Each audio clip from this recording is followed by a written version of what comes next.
বন্ধুগণ, স্বাগত আমার চ্যানেল ভেনাস টেক পালসে। আজকে আমরা আরেকটি জাভা প্রোগ্রামিং নিয়ে প্রথমেই শুরু করছি আমাদের ভিডিও।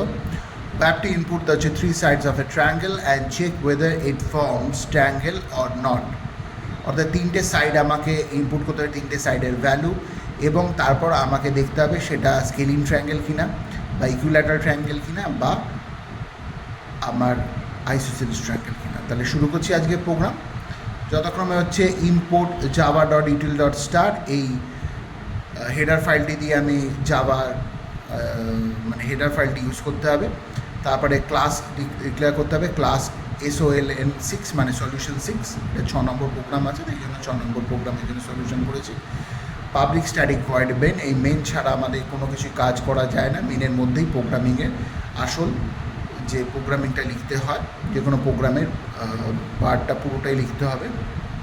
তারপরে চলবে ইন্টিজার ABC, তিনটে সাইডের নিচে ইন্টিজার A, B, C, এবং সিস্টেম ডট আউট ডট প্রিন্টএলএন করে এন্টার 3 সাইডস করে A is equal two AC dot next in, B is equal two AC dot next in, C is equal two AC dot next in করে আমি তিনটে সাইডের value input করছি।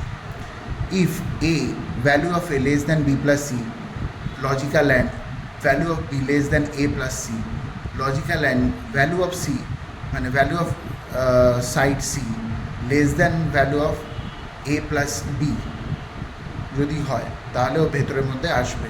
এসে ভেতরের যে ইফ কন্ডিশন ওখানে চেক হবে, value of A is equal to B, logical and value of B is equal to C.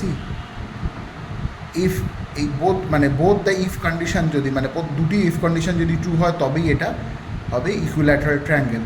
না হলে এলস ইফ হলে কী হবে, A is equal to B or B is equal to C or value of C is equal to A হলে system dot out dot println isosceles triangle print হবে। আর first, second if এবং third ইফটার মধ্যে তিনটেই যদি না satisfy হয় তাহলে system dot out dot println scalene triangle হবে। নেক্সট হচ্ছে যে এর একটা এলসো পার্ট আমি রেখে দিয়েছি।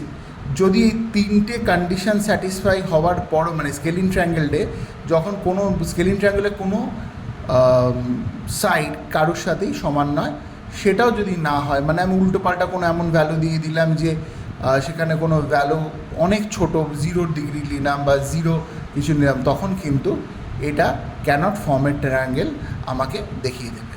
তাহলে আমরা দেখতে পারি, একটা এক্সাম্পল নিয়ে দেখতে পারি কি, এন্টার সাইড 60 নিয়েছি।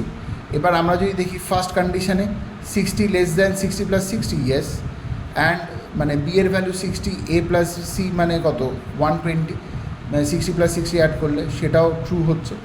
আবার লজিক্যাল অ্যাম্পারসেন্ট দিয়ে C less than A plus B, সেখানটাও ট্রু।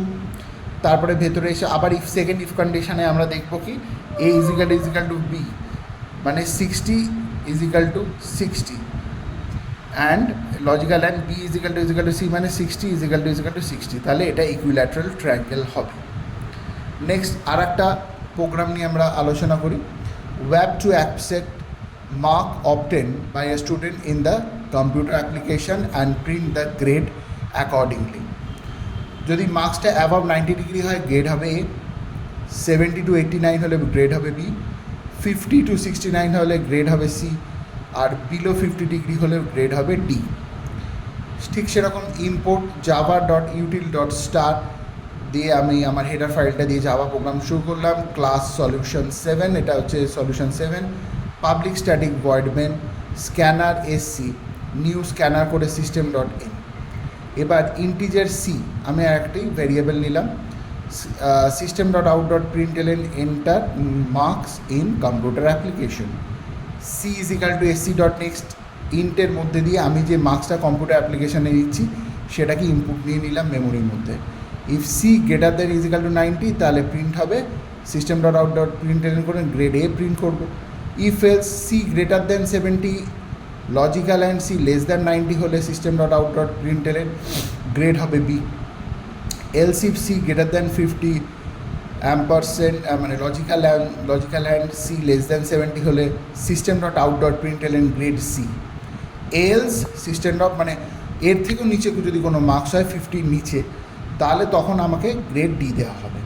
তাহলে আমি একটা আউটপুট নিয়ে আমি দেখতেই পারি আমার এটা, যে আমি করলাম কি এন্টার মার্কস ইন হচ্ছে কম্পিউটার অ্যাপ্লিকেশন 67, তাহলে আমার আসবে গ্রেড সি। বন্ধুগণ, আজকে আমি এই দুটো জাভার প্রোগ্রামিং দিয়ে আপনাদেরকে জাভা প্রোগ্রাম সম্বন্ধে ধারণা দিচ্ছি।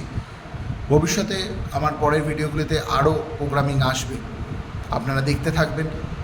লাইক, শেয়ার, সাবস্ক্রাইব করবেন আমার চ্যানেলটাকে, এবং আমাকে আরও সাহায্য করবেন, কমেন্ট লিখে আরও সাহায্য করবেন, যে যাতে আমি ভবিষ্যতে আপনাদের কাছে কী কী ধরনের প্রোগ্রাম উপস্থাপিত করতে পারি।